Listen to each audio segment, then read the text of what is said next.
Hello, internet friends. My name is Bay, also known as the Forehead, and I am a student of film. I have a bachelor's in the science of film, so I know how stuff is made, more of a physical film world, but I have absorbed so much cutscenes, cinematics, films, episodic television shows, etc., and worked in the industry for many, many years after studying it for my degree, that I am going to jump into a couple more of these. This is the War Within cinematic for World of Warcraft. I remember watching this, at least my YouTube playlist told me I did, but I don't remember it. And then we're going to do the Midnight cinematic next, which I have not seen. It just came out yesterday as of recording this. So I'm just going to, this is a horrible way to watch these. And it is me like talking about cinematic language and gunk and all that kind of stuff that maybe not everyone has the same perspective on, how I see and understand shots and compositions and what that might translate to and how that means. But again, we're doing the War Within one first. This is the one with Thrall and Anduin, and let's see if I remember it at all.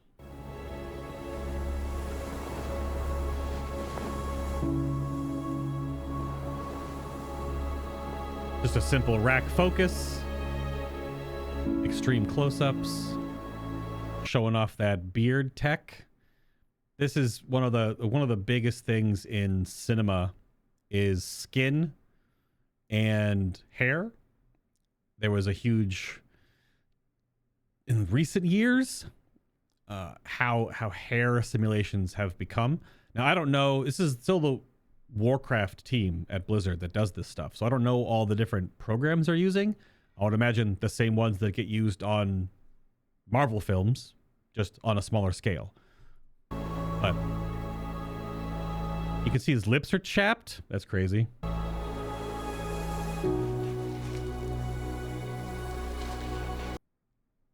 Is this supposed to be symbolic somewhat of the sword in the desert in Silithus?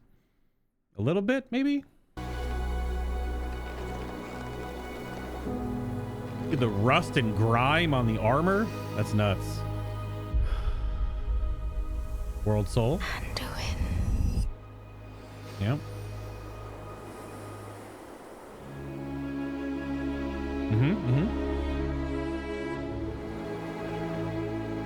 So here, again, we're pausing a lot because we're not watching this through. We're breaking stuff down. I was talking about this on stream before I started sitting down and doing these. Skin texture and work and stuff like this, hair, and this in full CG is like the newest of the new technology that's coming out. And if you've seen the Endgame and Infinity War, how good Thanos looked, but the amount of time it takes to do that level of detail to make it look real and have pores in skin and stress lines and age wrinkles and subsurface scattering, which is how light hits your skin and scatters around inside of it, because your skin is not completely like devoid of how light interacts with it, right? There's some transparency in how the opacity of it changes based on how much light is hitting your face and where it's bouncing in off of your muscle and stuff like that, right? That's hard to do in CG, because then that's when you get into like the uncanny valley, when it looks real, but your brain is like, I don't know. So this cinematic is all hero model detail, where it's extreme close-ups, right? It's showing you Anduin's eye, the reflection in his eye, which is he's looking at the sword, right? And you can see the sword reflecting in his eye. And that's the horizon line that he's looking at, right? So this is you have to go super high detail to get to this point. Otherwise, it's not going to look good enough, right? You have to go that detailed. So each of these shots, I don't know how much layering and composition and individual, like I don't know what texture work you do, because he's got dirt on his face. Obviously got a scar here. He's got dried blood, right? A bruise here on his cheek. He's got one up here on his eyebrow, right? Like that all has to be done in layers in the 3D model to then build up, because you have layers in your skin. And when you get bruised or cut, different layers are impacted, different subsurface areas, different pores get, broken apart, things like that. So it all interacts. And when you make a 3D model like this, is there behind the scenes that talk about how long the animators took on shots like these? Because it could be weeks of everything. And this is not a human. And there's an orc about to run in here.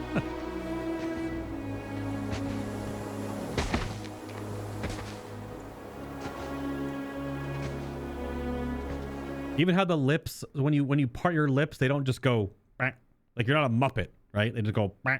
You can even see there was the lip, like your lip line, your waterline in your mouth when it peels apart. Come on. You're here to tell me we don't get to hide. Is that it? You needed time. We stayed away. But time by itself heals nothing. How handsome is Thrall in this shot? My God. He's obviously older. The passage of time. How long? I know there's a timeline. How long has it been from the beginning of like classic vanilla WoW till now? Because Anduin obviously was like 8 back in the day, and now he's in like his early 20s. Is he mid to late 20s now? I mean, passage of time is a thing in World of Warcraft where it's been 12,000 years. No, it hasn't. Look at the freaking modeling on the wear on his leather, this is his under armor that his armor goes on top of. The dirt flecks, right? The patina on the metal and stuff like that. Look at this, man. You're not going to find details like this in the first WoW cinematic, not to this granular level, but that's also 20 years or more of animation improvements and technology. He's 25 now. It's about 15 years. He was 10 in Classic. Oh, I thought he was 8. 10? Okay. When he was that terrible old human model that was basically a model lifted from Warcraft 3 that was standing next to the throne, he was 10. Okay, it's been 15 years. Yeah. Crazy work.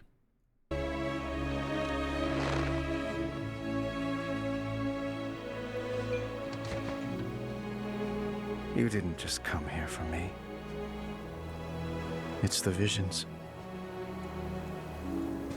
You've seen them. I suspect many have lately. This is a theme that I've been noticing in a couple of these shots. Obviously, so compositionally, whenever a character is out of focus but talking, and someone is in focus, talking in the foreground, it puts a different perspective. Obviously, Thrall is huge, so he's just bigger in this shot. Anduin's also sitting down. But when characters are out of focus, that's also a narrative language. Anduin's goal is out of focus right now. His path in life is out of focus. The whole cinematic starts with him out of focus. Right? So these are choices that are made specifically. They are not, especially in a short form or short film, because this is what these are, right? These cinematics are short films. Nothing is like, just put him there and put a filter over him. Like, that's not, every shot is planned. Every shot is storyboarded and prevised and worked out and sorted through, like every shot. So not every shot needs to tell a story, because I'm not thinking that World of Warcraft cinematics are that like high on the horse of every, frame a picture kind of cinematic hoity-toityness, but still. Also, this shot is a 3-wide where you have front, center, left, you have out of focus, middle, center, right? And then you have the right of frame is empty because they don't know where they're going. Thrall in focus, looking forward, looking at the sword, right? Anduin out of focus, also looking at the sword, and nothing is in this frame. This shot is empty. So showing that there's something yet to come in their storyline. Like, all this stuff is designed on purpose. I suspect many have lately.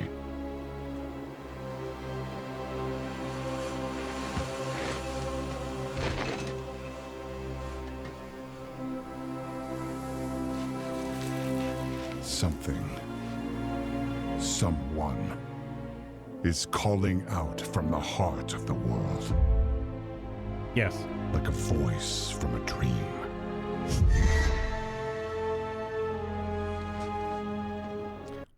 I don't notice that in the first time is the sand being pushed by the wind, or is some of the sand granules actually reacting to Thrall?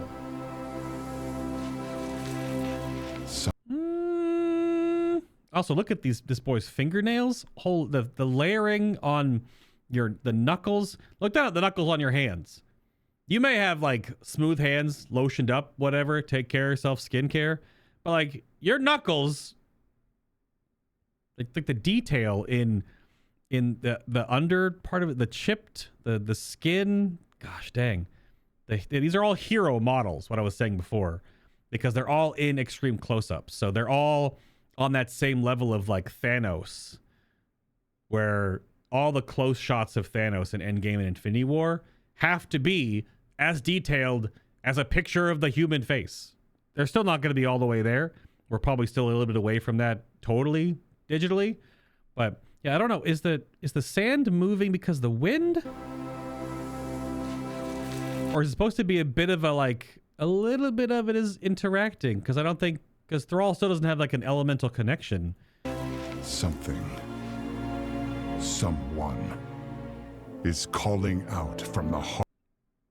Peach fuzz, although older orc, the fact that you have peach fuzz, like little frays of hair, because you have hair all over your skin, right? Even if you like don't see it, you have hair over every part of your body. That's just that. It's just Blizzard flexing. Yeah. Heart of the world. I mean, that's definitely wind Like blowing too. From Yeah. a dream.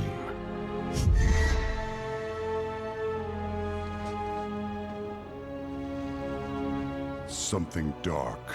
Even when you switch shots to do a reverse, that's what it's called when you start with one shot in one direction, you reverse 180, reverse shot.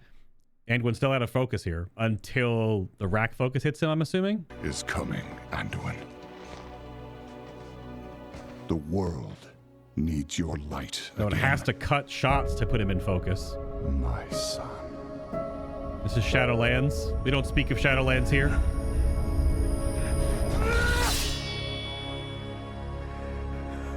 I am not that person anymore. Dude, the bloodshot in his eyes. They animated. So this is the thing that is only happening in cinema within the last maybe 5 years, maybe a little bit longer than that, is how good 3D modeling has become is eyes.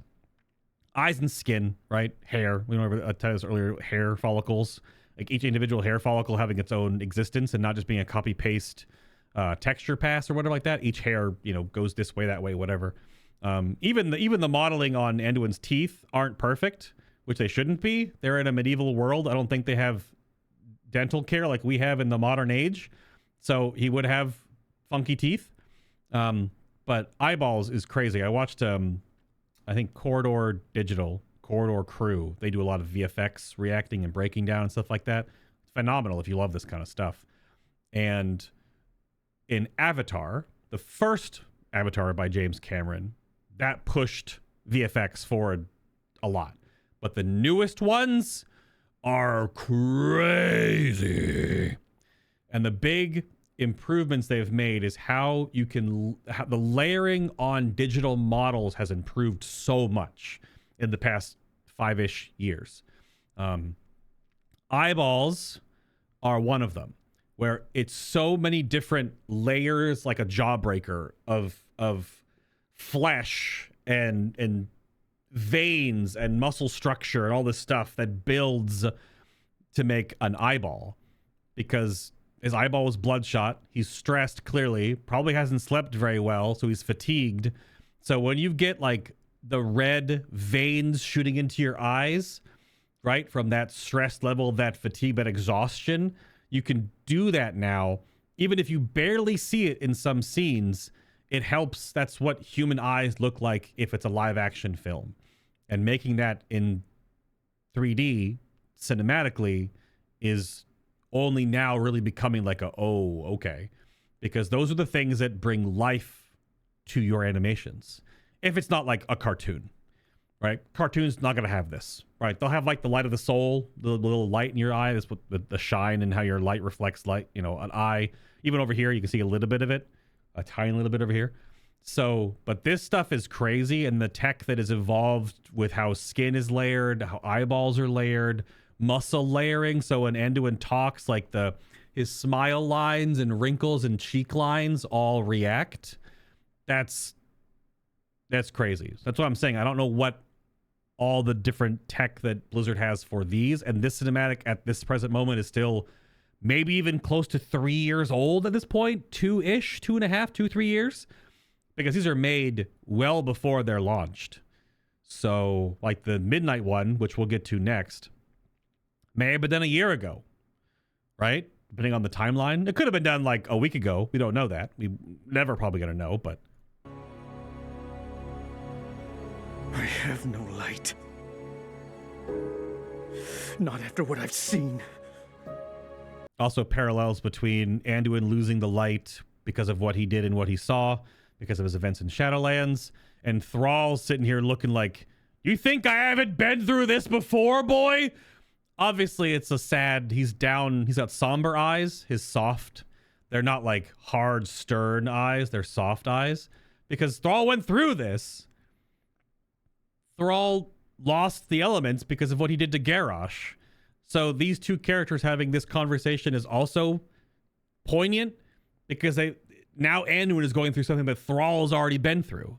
Obviously, the light is not the same analog of magic system as the elements, but like, it kind of, you know, it's close enough, right?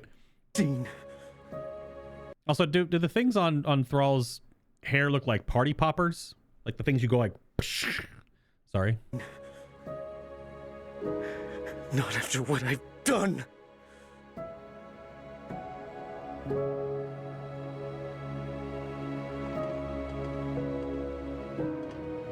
You are not your past, Anduin.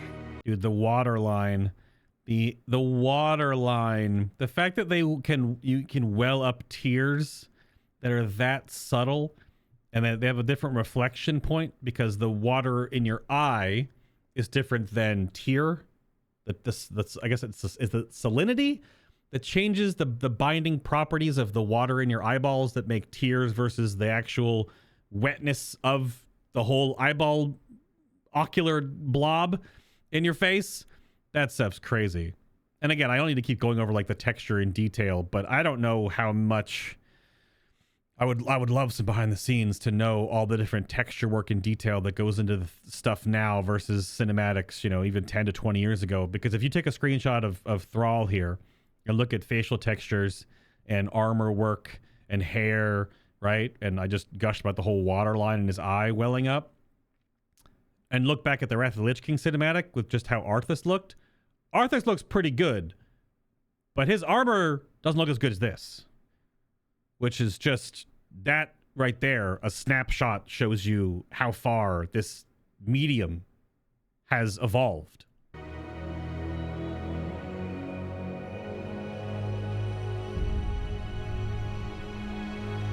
I trust you.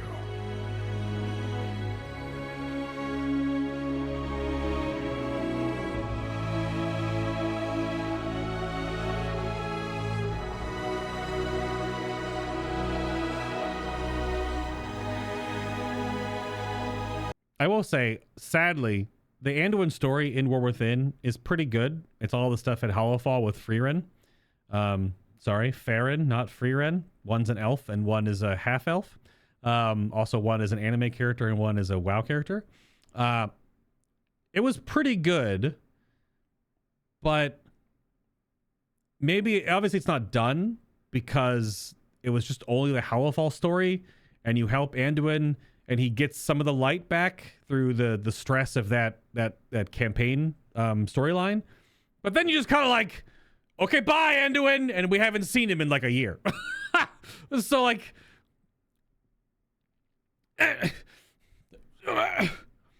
So he's like the main titular character that starts you off, and you deal with the dwarves first on Dornegal, and then you go down and you find Anduin, and then you have his whole storyline, and you do it, but then you just kind of like, okay, you good?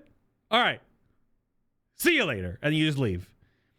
It's just very fast. I know that's like gameplay story, presentation versus cinematic story presentation, but it is sort of like abrupt. Yeah, it's see you in midnight, loser. Yeah, it's just fast. So if they just bust him out in the first patch being a badass with light, you're done. We have to see if he becomes, because if we're going to the Sunwell and we're doing all this light versus dark, right? Light versus void, then the story arc that we helped Anduin through in Hollowfall needs to be something in the forefront, especially with the elves and Anduin's story. And hopefully they do something, because they definitely threw him through the ringer in Shadowlands with the whole like him getting mind controlled and becoming like Arthas and all this kind of stuff. Those parallels they did in Shadowlands, which again, we don't speak of Shadowlands here anymore. That's all I'm going to say. Story definitely jumped the shark. But at least narratively it had a point and it did something. So I do wonder if we're going to get that, like the third act of Anduin's story. If the first act is Shadowlands, the second act is War Within, this cinematic into the Hollowfall story with the Arathi, and then how that works into the next expansion. Because right at the top, we don't know if we're not really going back to the Arathi, like the Erethdor kingdom, but that's been hinted at pretty heavily. So maybe Anduin's story will be him and Farron going there together, and maybe he's not going to be part of the initial launch against Zelatath and Midnight. But we don't know that yet. All we know is what we've seen in the release stuff so far. So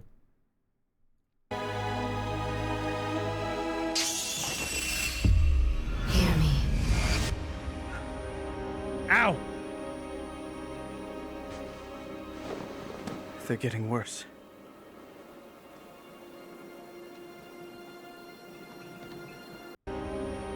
This shot starts with Anduin in focus, which he has been out of focus on many shots outside of the extreme close-ups, and it rack focuses. A rack focus is when you pull the focus ring and you rack it towards the direction. Obviously, this is done digitally. In physical cameras, there's measuring, and you measure the distance between characters in a shot, and you can literally with chalk, like you mark on different cameras have different tech. I know digital cameras now have different ways to do this with the viewfinders that you can hold that are connected, and you can do a digital rack focus, which takes a bit of the artistry out. It's fine, but on your first AC, your first assistant camera would measure with like measuring tape X feet or meters to your subject, and then you would measure to your other subject, and you would mark it with chalk on the lens, and you would set at 1, and then when on cue you would rack the focus to your other chalk mark to move the focus to your other target, which in this case is from Anduin to Thrall. They're getting worse. As the camera tilts up.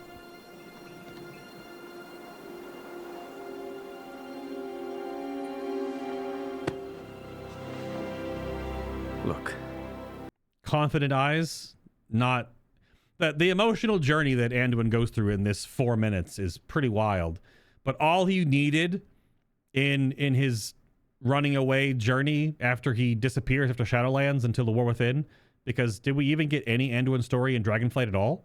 It was just like however long in game time he left, he's just poof, right? Year or 2 years, whatever, he's just gone. Obviously he's just in Silithus, at least right now, when Thrall finds him. But really all Anduin needed was like the dad figure to come back and be like, it's time to get to work, right? You know what I mean? It's the Johnny Silverhand, saying, wake up, samurai, stuff like that. So it's that arc that Thrall obviously is, because Anduin's whole story over the years and years and years has always been about the father figures in his life, because he obviously watched his dad die right in front of him. And then when he was younger, his dad was kidnapped. So then doesn't have a dad for many years, has dad back, Legion invasion, watches dad die. Like, oh, uh-oh. But then his other dads, even though I think Thrall might be more of a dad, but then Saurfang probably more of an uncle figure, maybe, not a dad figure. I don't know. That may be more of a meme, but that's Anduin's entire story. He had dad when he was young, then no dad, and then dad back, then dad gone, and then no dad. Now he's like, where my dad at? And then Thrall is like, I'll be your dad, you know? Or I guess Saurfang was that first, and then Saurfang died, so again, no dad. So, Whatever's coming, I'll stand with you. Of course I will. But we were drawn here by the voice. Who is it, Thrall? Who's calling out to us? I'm not sure yet. how do they decide? Obviously, they know how they do this. How there was a whole big chunk in the Warcraft film that was similar to this. How do you... Orc mouths are so big, and they're also low, like in their facial structure. And how do they decide where the lips go because of the teeth? Also, their bottom lips are usually in front of their top lip. So how do you... Because like, they have to just decide how it works and how it moves. I'm not sure yet.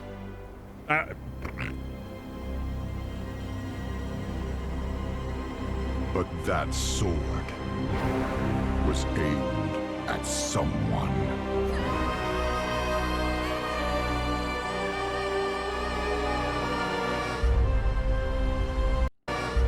And then like, so the high pitch vocal in the background, is that like Azeroth singing? That's what I get. But that sword was aimed at someone.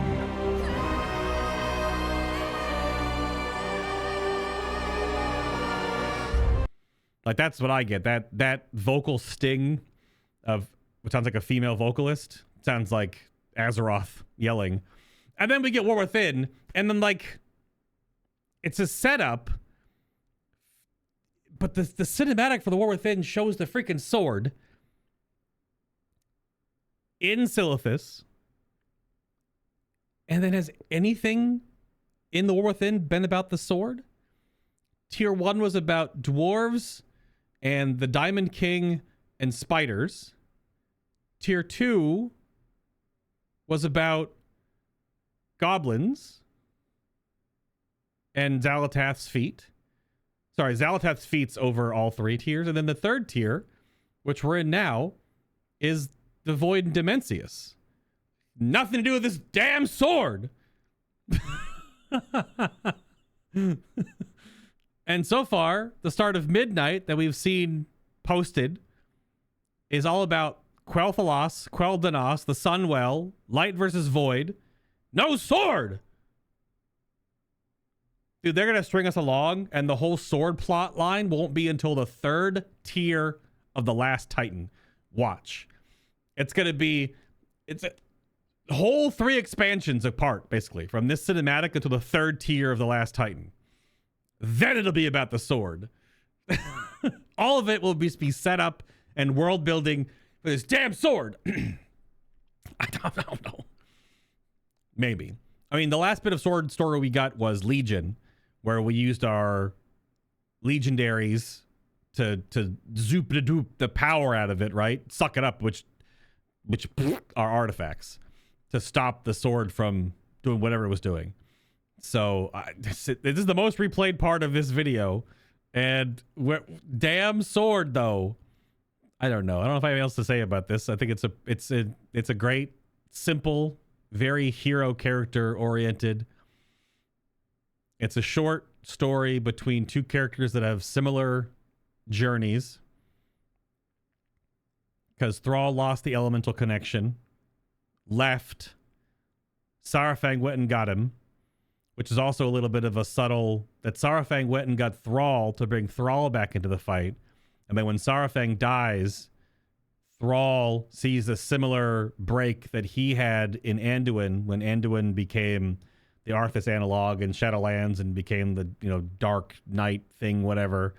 And then we save him, and he was like shattered psychically, took way too much psychic damage, and leaves. So Thrall sees that same sort of arc that he just went through with losing the elements and running away in Anduin. So Thrall goes and finds Anduin, who lost the light, and it's just very similar, mirrored-ish characters in that regard that are the main point of this story cutscene. But then,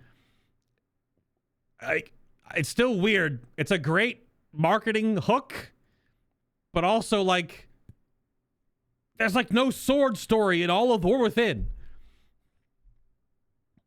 The whole story is about Xalatath and her feet. So I don't know. It's a beautiful cutscene though. Like the models are phenomenal.